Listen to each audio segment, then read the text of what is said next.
There are two stories which immediately spring to mind when thinking of Dwight Yorke and Manchester United. The first is a tale retold in Roy Keane's first autobiography. When Sir Alex Ferguson informed the dressing room he had reversed his decision to retire in 2001, Keane turned to Yorke and, in more colourful language than this, suggested that might be bad news for the Trinidad and Tobago international. The second is Gary Neville on live television after he had transitioned from player to pundit, saying, "I live my life vicariously through Yorke's phone." But the smiling, fun-loving, and, frankly, somewhat playboyish reputation that Yorke carries belies the truth about the spectacular impact he had on Manchester United when he arrived from Aston Villa in the summer of 1998. In the 3-and-a-bit seasons which followed, he started 120 games, made 32 substitute appearances and scored 66 goals. That, in totality, is not a bad record at all. But where he really shone was in his first two campaigns, and where he really shone was in the first. Because in 199,899, while the first names that jump out might be Roy Keane for the Stadio dell'Alpia, Ryan Giggs for Villa Park, or Ole Gunnar Solskjaer for the Nou Camp, David Beckham for assist after assist after assist, in truth Yorke might just have had the best season of all of them. He was top scorer for the club across all competitions with 29. Second that list was Andy Cole with 24. His performances were hugely lifted by Yorke's presence. The two brought the best out of each other, certainly, but the relaxation and happiness that followed Yorke around clearly benefited Cole enormously. More forensically, that goal-scoring statistic has another key component. In a season with unprecedented and not seen success in fighting on multiple fronts, Yorke was vital in all of them.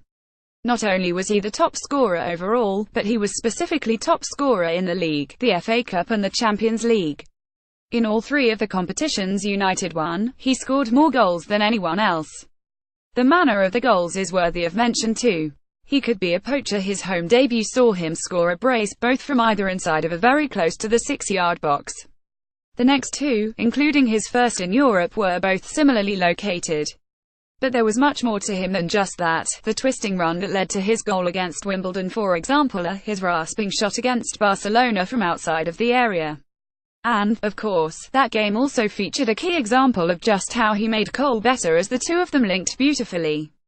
A dummy from Yorke was knocked back to him by Cole. Yorke returned the favour and Cole slotted home. The two displayed vast footballing intelligence and a profound understanding of each other's play. Indeed, watching them in action is nostalgic, not just from a United point of view, but in terms of how a functional strike partnership is one of the best things football has to offer.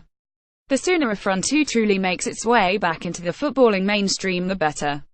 It is often said of Yorke that his hunger was sated by the treble season, that he did not have that driven, dysfunctional will to win that defined Ferguson's long-serving players. If that's true, perhaps he should be lauded for it.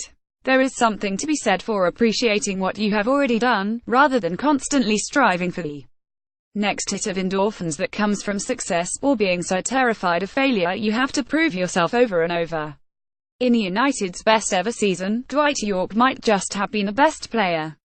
That is proof enough. Keane was right. Ferguson's staying was bad news for Yorke and he was soon on his way. But it does not really matter. He lived a full life nonetheless, and at his footballing peak was quite simply one of the best who ever did it. Share this 27,088 Dwight Yorke, Manchester United, Premier League.